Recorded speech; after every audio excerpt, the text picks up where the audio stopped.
Olá você, seja muito bem-vindo ao nosso podcast A Voz da Escritura. Estamos no nosso 17º episódio. Este é um marco importante, pois em nossa jornada já caminhamos aproximadamente 1000 anos. De Abraão até o tempo dos juízes, o episódio da semana passada, se passaram 1000 anos. Se de Abraão até Cristo temos aproximadamente 2000 anos, estamos no meio do caminho, faltando 1000 anos de história até a chegada de Cristo em Jerusalém. Interessante ressaltar que passamos por 7 livros da Bíblia até agora. Gênesis, Êxodo, Levítico, Números e Deuteronômio compõem os 5 primeiros livros da Bíblia escritos por Moisés, conhecido como a Torá também pelo povo hebreu, contando o nascimento da nação de Israel, a libertação do povo da escravidão, o recebimento da lei, os 10 mandamentos, a caminhada pelo deserto e a chegada até a terra prometida. Na sequência, vimos o livro de Josué, onde é contada a conquista da terra prometida. E logo após a morte de Josué, conhecemos o livro de Juízes, onde o povo vive na terra prometida, governada por juízes levantados por Deus em períodos de crises locais. Agora, vamos caminhar para um período conhecido como monarquia. O povo de Israel vai pedir ao profeta Samuel que necessitam de um rei. E assim, iremos analisar 3 reis que governaram a nação de Israel nesse período. O rei Saul, o rei Davi e o rei Salomão. Os 2 últimos, mais famosos, eu acredito que você já ouviu falar. Mas antes de entendermos essa mudança de governo do povo de Israel, nós vamos olhar um pequeno livro que faz a junção entre o livro de Juízes e a história desses reis. Esse pequeno livro contém apenas 4 capítulos, e é o livro de Ruth.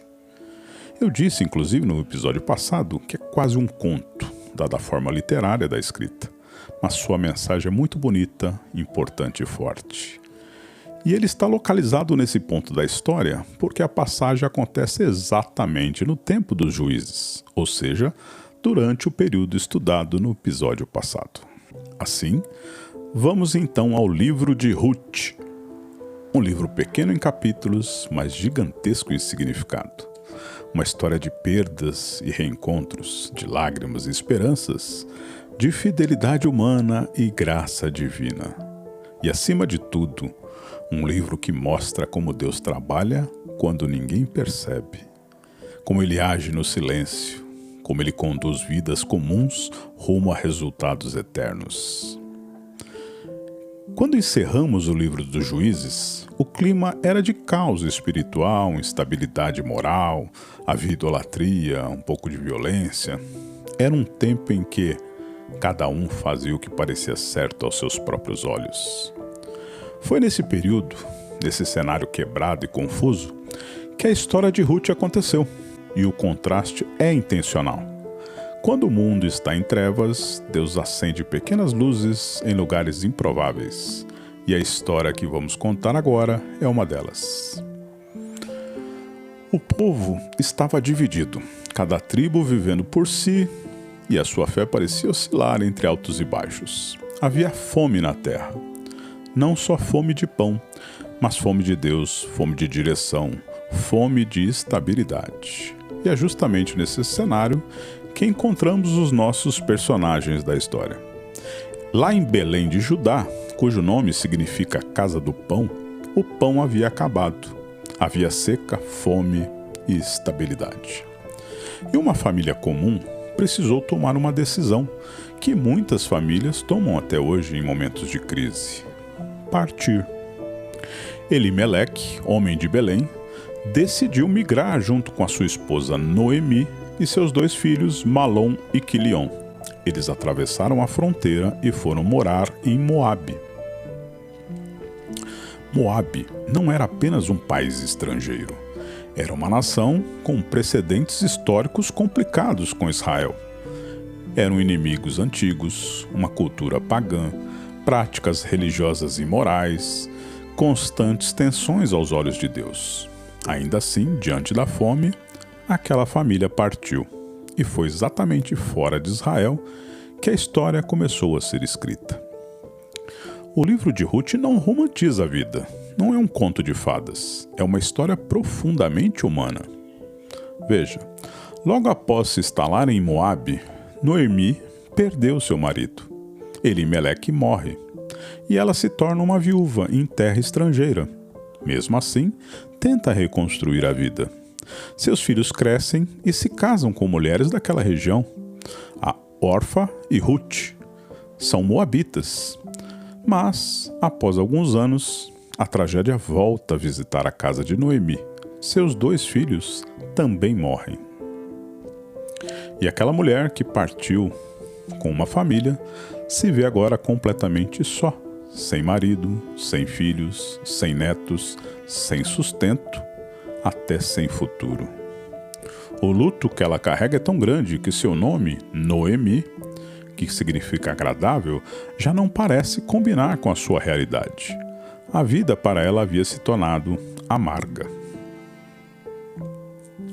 Um dia, nesse caos, Noemi ouve uma notícia. O Senhor visitou o seu povo e lhe deu pão. Lá em Belém, a casa do pão, a situação havia sido restaurada. Deus havia olhado novamente para Israel. Se você ouviu o episódio anterior dos Juízes, sabe como nesse período isso acontecia muito. O povo errava, sofria, se arrependia e Deus levantava um juiz para restaurar naquela região. E é exatamente isso que acontece, e a notícia chega até Noemi. Assim, ela decide voltar para casa. A jornada de volta começa ali, um coração quebrantado, numa alma ferida, mas numa esperança frágil. E ela se levanta para retornar, e as 2 noras a acompanham no caminho. No caminho, algo profundo acontece. Noemi, tomada por dor, vira-se para suas noras e diz: "Minhas filhas, voltem para suas casas, voltem para os seus deuses, para suas famílias, para a sua terra. Eu não tenho mais nada a oferecer a vocês. Não tenho mais filhos, não tenho mais futuro, não tenho mais como lhe dar esperanças." Duras palavras. Palavras de alguém que se sente vazio. Orfa, uma das noras, chora, abraça Noemi e volta para sua terra. E não há julgamento aqui. Orfa faz o que qualquer pessoa faria. Ela segue o caminho mais lógico, mais seguro, mais esperado. Mas Ruth faz algo que muda a narrativa bíblica inteira. Ruth escolhe o improvável, o aparentemente irracional, o que ninguém esperava. Ruth se aproxima de Noemi com lágrimas, mas com firmeza, e declara as palavras que atravessariam milênios. "Não insistas comigo para que te deixe, nem para que te afaste de ti. Para onde quer que fores, eu irei. Onde quer que pousares, ali pousarei. O teu povo será meu povo, e o teu Deus será meu Deus. Onde quer que morreres, morrerei eu, e ali serei sepultada." Este é um voto muito profundo. Não é apenas amor humano, é uma conversão, é entrega, é um pacto. Ruth abandona seus deuses, abandona seu passado, abandona sua segurança e se agarra ao Deus de Israel. Foi nesse dia, ali, no meio da estrada, que uma estrangeira entrou para a família da fé. Acho bonita essa passagem, ela tem um grande fundamento. Falamos anteriormente que Moisés havia dito ao povo para não se casar com as pessoas de outras nações, pois isso traria problemas ao povo de Israel. Pois Moisés alertava que a mistura de culturas traria probabilidades do povo começar a misturar os costumes pagãos e adorações a outras divindades, e isso acabaria com o povo se desviando. Mas Deus não proibiu o casamento, ele instruiu os perigos. Aqui vemos que mesmo os desvios dos filhos de Elimeleque, que se casaram com filhas de terras estrangeiras, a conversão de Ruth é algo extraordinário, e a fala dela nessa passagem é o ápice disso. As 2 chegam em Belém, cansadas, pobres, vulneráveis. Quando Noemi pisa na cidade, as mulheres murmuram: Noemi, ela voltou." E ela responde: Não me chamem de Noemi, chamem-me de Mara, pois o Todo-Poderoso me tornou amargurada. Noemi não esconde a dor, ela não finge que está tudo bem. Ela derrama sua alma diante do povo e diante de Deus. Uma mulher amarga, uma moabita ao seu lado, e um período de colheita começando em Belém. A colheita está começando, e Ruth ainda não sabe que está prestes a encontrar o campo que mudará a sua vida. É o início de colheita da cevada. Essa pequena frase não é apenas uma informação histórica, é profética. É Deus escrevendo no rodapé do texto: eu ainda estou aqui. Porque quando Deus quer transformar uma história, ele começa com pequenas coincidências. Coincidências que no fundo são providências disfarçadas. E é exatamente isso que veremos agora. Em Israel, havia uma lei muito bonita, dada por Deus desde os tempos de Moisés. Os pobres, as viúvas, os estrangeiros e qualquer pessoa vulnerável tinham o direito de catar as espigas que caíam no chão durante a colheita. Era a lei da respiga, a lei do cuidado, a lei da dignidade. Deus havia dito: quando ceifardes a vossa seara, não rebusqueis até o fim. Deixai algo para o pobre e para o estrangeiro. Ou seja, ninguém deveria passar fome em Israel. Essa lei seria agora a porta que Deus usaria para mudar a vida e a história de Ruth. Ruth era estrangeira, pobre e viúva, e ainda estava num ambiente completamente novo. Mas ela não ficou esperando a vida melhorar. Ela tomou iniciativa. Ela disse a Noemi: Deixai-me ir ao campo, atrás daquele em cujos olhos eu achar graça. E Noemi respondeu apenas: Vai, minha filha. Ruth saiu, e saiu cedo. Saiu humilde, saiu corajosa, saiu sem saber que estava prestes a entrar no campo certo, no campo do homem certo, no campo preparado por Deus. O texto bíblico diz que Ruth chegou ao campo que pertencia a Boaz. E antes disso, diz: por acaso caiu na parte do campo de Boaz. Por acaso. Quando Deus conduz uma vida, a palavra acaso vira apenas uma forma humana de descrever o milagre discreto. Ruth não sabia quem era Boaz, não sabia sua fama, não sabia sua riqueza, e muito menos sabia que ele era um parente próximo, alguém que poderia resgatá-la segundo a lei de Israel. Mas Deus sabia e guiou seus passos até ali. O campo de Boaz era o lugar onde a graça e o destino se encontrariam. Quem era Boaz? Boaz era um homem de grande respeito em Belém, rico, influente, dono de terras, mas acima de tudo íntegro. Um homem justo num tempo de injustiça, um homem íntegro num tempo de corrupção, um homem de fé num período de idolatria, e é nele que Deus fará a ponte entre a escuridão dos juízes e a luz da linhagem de Davi, o rei. Enquanto Ruth respigava de forma humilde, Boaz chega ao campo e saúda os seus trabalhadores, dizendo: O Senhor seja convosco. E eles respondem: E o Senhor te abençoe. Esse diálogo simples revela muito. Mostra que Boaz era respeitado não apenas como patrão, mas como homem de Deus. Seu campo era um ambiente de honra, de paz, de temor ao Senhor. E quando Boaz olha para o campo, ele percebe alguém diferente, uma jovem trabalhando incansavelmente, recolhendo espigas, com dedicação. E ele pergunta ao supervisor: quem é aquela moça? E o encarregado responde: é a moabita que voltou com Noemi. Ela pediu permissão para respigar. Trabalhou desde cedo até agora, quase sem descansar. Boaz não vê apenas uma estrangeira. Ele vê alguém fiel, esforçada, digna, alguém cuja história tocaria seu coração. Agora acontece algo terno, profundo, cheio da graça. Boaz se aproxima de Ruth e diz: ouça, minha filha, não vá respigar no outro campo, fique aqui perto das minhas servas. Eu ordenei aos homens que não lhe toquem. Quando tiver sede, beba da água que os servos tirarem. Ele lhe oferece proteção, provisão e dignidade. Em outras palavras, você está segura comigo. Ruth, surpresa pela bondade, se ajoelha e pergunta: por que encontrei graças aos teus olhos, sendo eu estrangeira?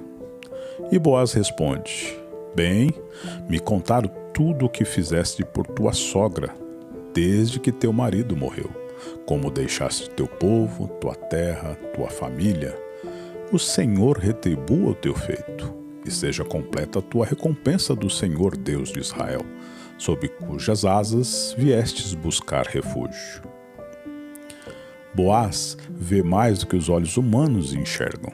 Ele vê fé, vê coragem, ele vê nobreza. Ele vê Deus trabalhando naquela moabita e, sem saber, está acolhendo a mulher que se tornará parte da linhagem de Jesus. Na hora da refeição, Boaz chama Ruth para comer com ele e com seus servos. Então ela senta-se entre os ceifeiros, algo raro para uma estrangeira, e come pão. Muita comida sobra para ela e para Noemi. Ali, pela primeira vez, Ruth experimenta abundância após anos de falta. Ali, pela primeira vez, ela sente que Deus está olhando para ela. Depois da refeição, Boaz chama os seus trabalhadores e diz: deixem propositalmente cair algumas espigas para ela. Não a repreendam, não a avergonhem, não a atrapalhem. Ruth assim respiga não apenas o que sobra, mas o que Boaz manda sobrar. Essa é a graça. Não é apenas a suficiência, mas abundante.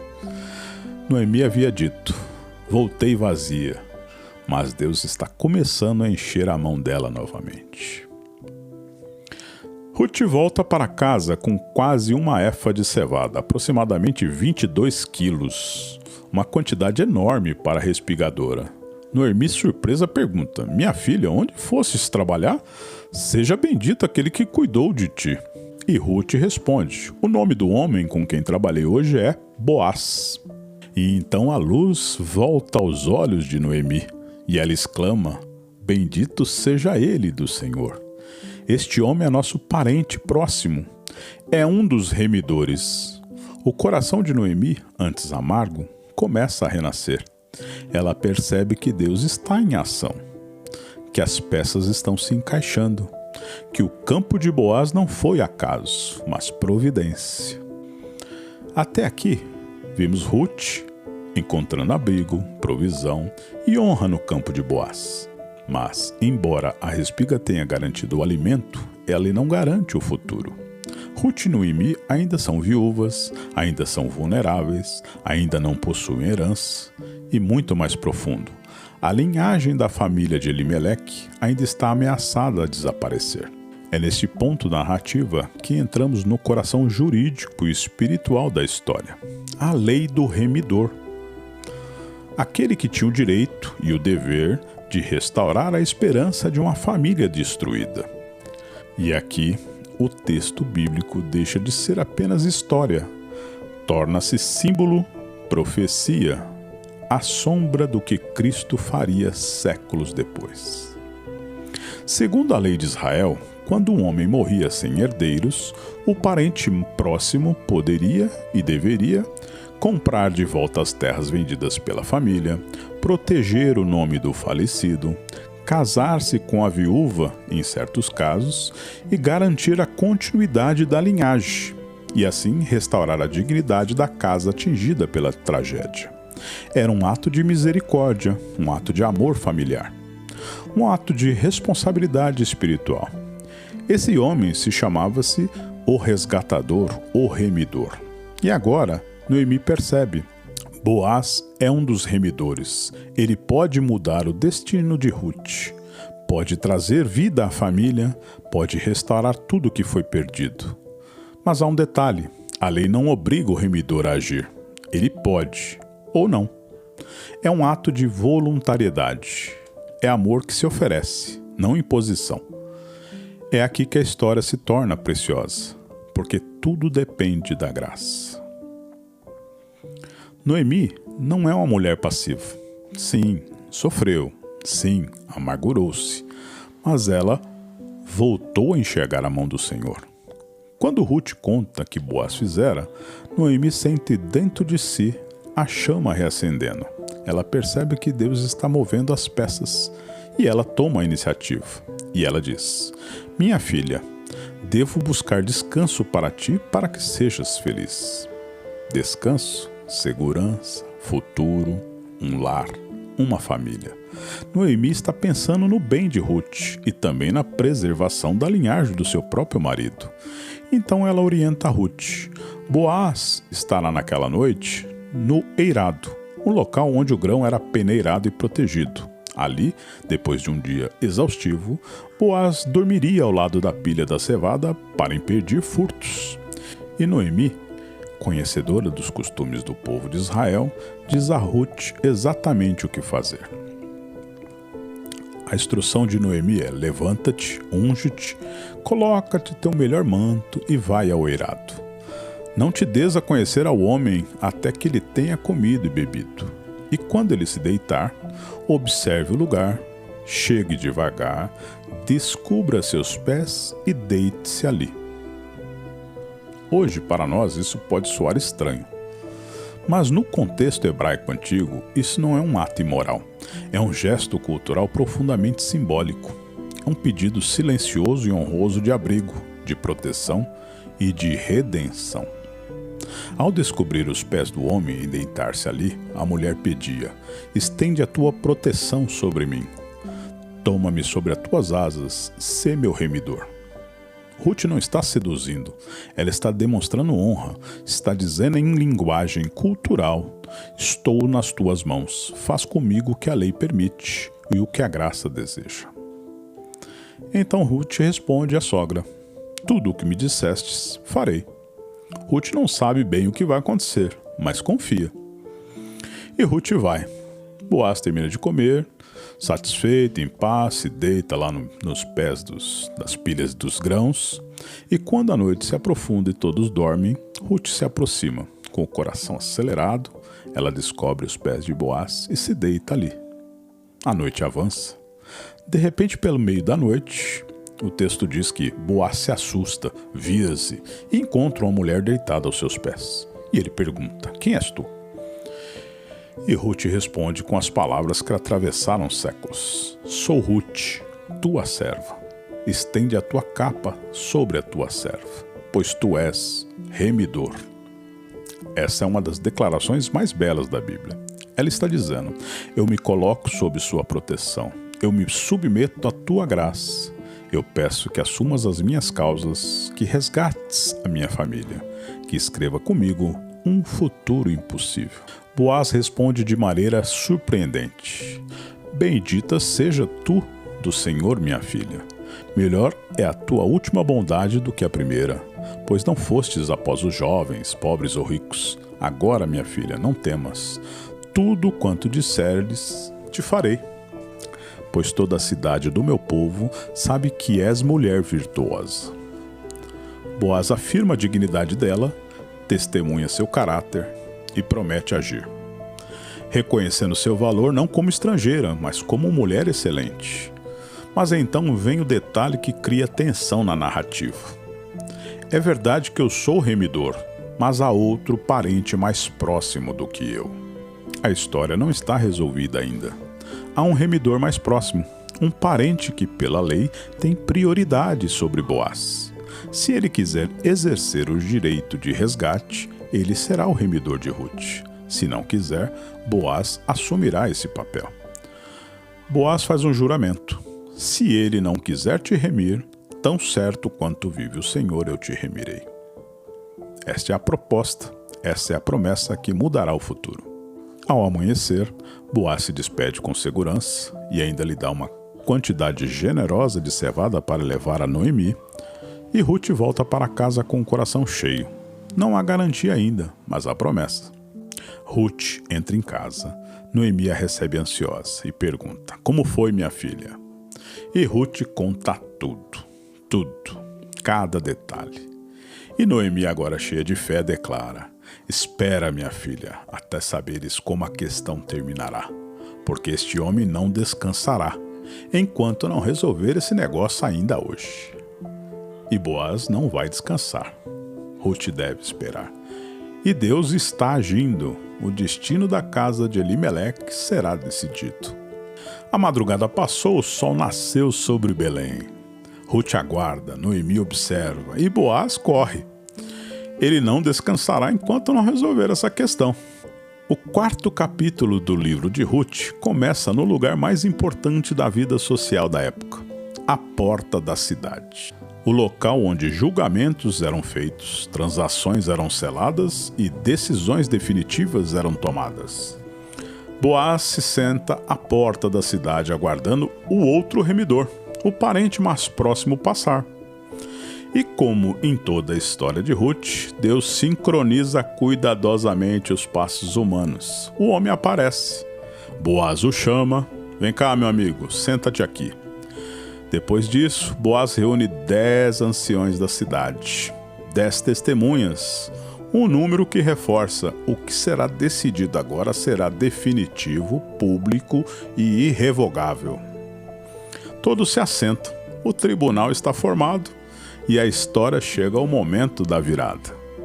Boaz fala ao outro remidor: Noemi voltou da terra de Moabe e está vendendo a parte da terra que pertencia ao nosso irmão, Elimeleque. Tu tens prioridade? Se quiseres resgatar, resgata. E o homem responde rapidamente: eu resgatarei. Vixe, parece que tudo está perdido. O coração do ouvinte quase aperta. E agora? Ruth ficará com outro homem? Boaz ficará de fora? A história perderá seu caminho? Mas Boaz não disse tudo ainda, e ele acrescenta: mas, no dia em que comprares a terra de Noemi, também tomarás a Ruth, a moabita, viúva do falecido, para suscitar o nome do morto sobre a sua herança. Aí o outro remidor recua imediatamente. Não posso resgatar, para não prejudicar a minha própria herança. Resgata tu o que me cumpre resgatar. E assim, em plena legalidade, o caminho se abre, não por acaso, mas por providência. Naquele tempo, quando o remidor desistia do direito e passava para o outro, acontecia um gesto simbólico. Ele tirava a sandália e a entregava ao substituto. Era um sinal público visível e inquestionável, dizendo: eu abro mão, e ele assume. E o remidor próximo tira sua sandália e entrega a Boaz. A multidão observa. Os anciãos testemunham. A transação está concluída. E agora Boaz se levanta diante de todos e declara: vós sois hoje testemunhas de que comprei de Noemi tudo o que pertencia a Elimeleque, a Quilion e a Malom. Também tomo por esposa a Ruth, a moabita, para suscitar o nome do morto sobre a herança, para que o nome dele não seja cortado dentre seus irmãos. É a voz do remidor, a voz daquele que decide honrar, proteger e restaurar uma família inteira. E toda a cidade responde com benção.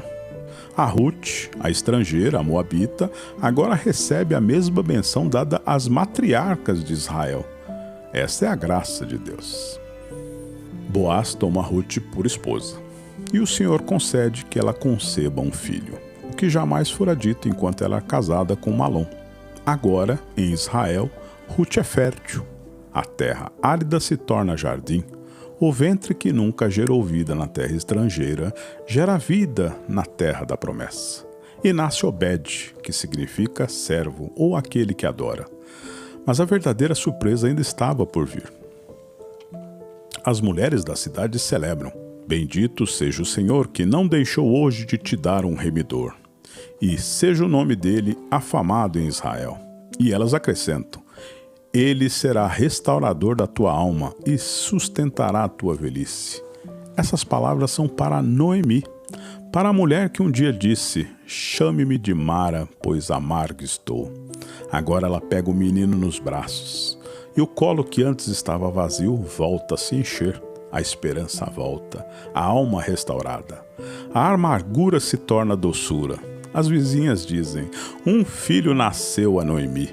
É como se Deus costurasse o coração dela de volta.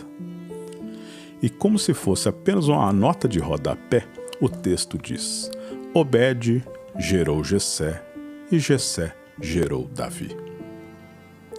Davi, o maior rei da história de Israel. A figura central da linhagem messiânica, o homem segundo o coração de Deus, o rei cujo trono seria eterno, o nome do qual viria aquele que governaria para sempre. E então percebemos, por trás da dor de Noemi, por trás da fidelidade de Ruth, por trás da bondade de Boaz, Deus estava construindo a linha genealógica do Messias, de Cristo. Ruth, uma moabita, entra na árvore genealógica do Rei dos Reis. É a história humilde de uma viúva estrangeira se transforma na história da salvação. Tudo o que Boaz fez por Ruth, Cristo um dia faria por nós, de forma maior, eterna e perfeita. Boaz pagou o preço. Jesus pagou na cruz. Boaz restaurou uma herança. Jesus restaurou a humanidade. Boaz assumiu a causa de uma viúva. Jesus assumiu a causa de todos os pecadores. Boaz deu continuidade à linhagem. Jesus inaugurou uma nova criação. Boaz escolheu uma estrangeira. Jesus acolheu o mundo inteiro. Boaz disse: Eu te remirei. Jesus disse: Está consumado. Boaz é o remidor da história de Ruth. Jesus é o remidor da história de todos nós. Por isso que eu disse que era a sombra do que viria a acontecer. A história de Ruth termina em uma nota de esperança e graça. Deus transformou o luto em alegria, a pobreza em abundância, a exclusão em pertencimento, a esterilidade em vida, a estrangeira em escolhida. E tudo isso silenciosamente, sem milagres estrondosos, sem profetas confrontando reis, sem sinais dramáticos no céu. Apenas Deus, trabalhando nos detalhes. Ruth nos lembra que nenhuma vida é comum demais para que Deus escreva algo extraordinário. A redenção sempre começa com um passo de fé e termina com a graça transbordando. Agora que conhecemos o bisavô do rei Davi, no próximo episódio vamos conhecer o período que sucede o tempo dos juízes. Vamos conhecer o livro de Samuel, o último juiz, e quem irá ungir Saul como rei de Israel, inaugurando o período monárquico do povo de Deus. Este foi o nosso podcast, A Voz da Escritura.